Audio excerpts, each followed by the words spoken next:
Amandine, je suis harcelé, enfin on me pose beaucoup de questions à propos des reflets, des transparences, des brouillards, des brumes, des nuages, tu vois, toutes ces choses un peu floues qui sont des phénomènes réels, physiques, mais qu'on a du mal, enfin, qu'on a peur à retranscrire avec un pinceau, avec un couteau.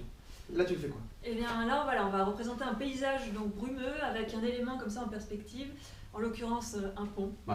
Un pont comme ça Qui fuit. qui s'en va dans la brume matinale et on va voir comment on représente justement ce côté flou et en même temps ce côté un peu réaliste. Il y a des reflets, il y a tout ce qu'il faut, tout ce qui nous fait peur. Hein. Des reflets, une perspective fuyante, et tout ça doit être réaliste, suggéré. Bon bref, on arrête, on y va. Alors on est parti. Alors le matériel, Amandine, comme d'habitude je crois. Hein. Comme d'habitude, ici on a pris un bloc de papier spécial huile. Oui. C'est un papier résistant, un peu tramé, donc très agréable à travailler, un peu comme une toile. On a un assortiment de pinceaux en tout genre, hein, des brosses plates, des pinceaux ronds, puisqu'on va avoir affaire à des grands aplats, à des grandes zones comme des petits détails. Donc c'est bien d'en avoir toutes sortes. On a un peu de médium, un médium à peindre standard, hein, donc pour fluidifier la peinture, la rendre plus belle, la plus grasse aussi, mais tout en la rendant quand même légère. Et puis de l'essence de térébenthine rectifiée qui va permettre de diluer la peinture, de nettoyer les pinceaux entre les couleurs. Voilà. Donc c'est vraiment le solvant. La palette alors. Donc on a un assortiment de couleurs, inutile de s'encombrer comme je le dis toujours, hein, on va utiliser simplement les couleurs dont on a besoin pour le sujet. Ici on a du blanc de titane, du bleu phthalocyanine, du bleu de cobalt et enfin en petite quantité pour la lumière on a du jaune de cadmium foncé, du jaune de cadmium clair et puis du rouge de cadmium moyen. Donc on est parti, on va commencer par faire le fond, sachant qu'ici on n'est pas dans la reproduction exacte du sujet. L'idée c'est de représenter l'effet brume, enfin l'effet brumeux justement, et avec le reflet de l'eau. Donc là je vais me contenter simplement de l'effet plus que d'une reproduction de sujet. Donc en l'occurrence, pour l'effet brume, ici, il est important de bien observer le sujet pour le comprendre. En fait, il y a un phénomène physique ici, il y a un phénomène scientifique qui a lieu. C'est l'effet brume, et ça se traduit simplement par un effet flou dans l'horizon. C'est-à-dire que plus on s'éloigne par rapport à notre personne, hein, c'est-à-dire que plus on va observer dans le lointain, plus l'effet va être flou. Donc les détails proches, eux, vont être nets. C'est simplement ça la différence. Ça va être, plus on est dans le loin, plus on est dans le flou. Et en même temps, dans les couleurs pâles.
Bien, alors l'idée, voilà, c'était, comme je vous le disais, de ne pas reproduire exactement le même sujet, hein. Là, on n'est pas dans la reproduction, mais plutôt dans l'impression, dans le rendu.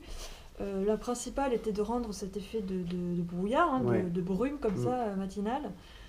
Donc l'idée, c'est vraiment de comprendre le phénomène physique, hein, c'est-à-dire que voilà, comme je vous le disais, hein, plus on s'éloigne, plus on est dans le flou.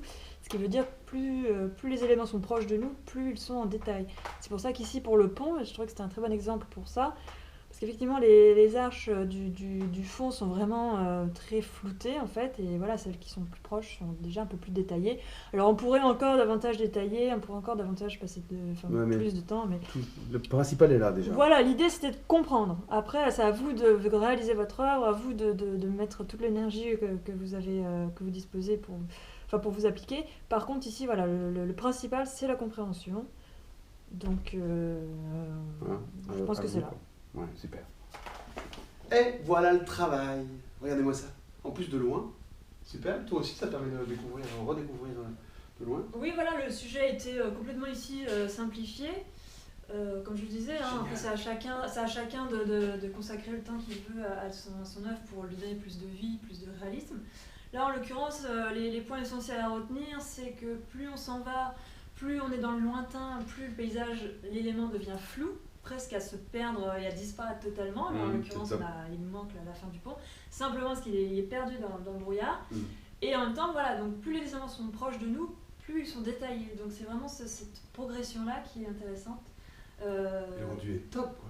Et ça renvoie aux vidéos justement sur comment faire un dégradé. Donc ces vidéos de base sont très efficaces, enfin en tout cas sont adaptées pour n'importe quel sujet. Voilà, on les applique au fur et à mesure, en déclinaison.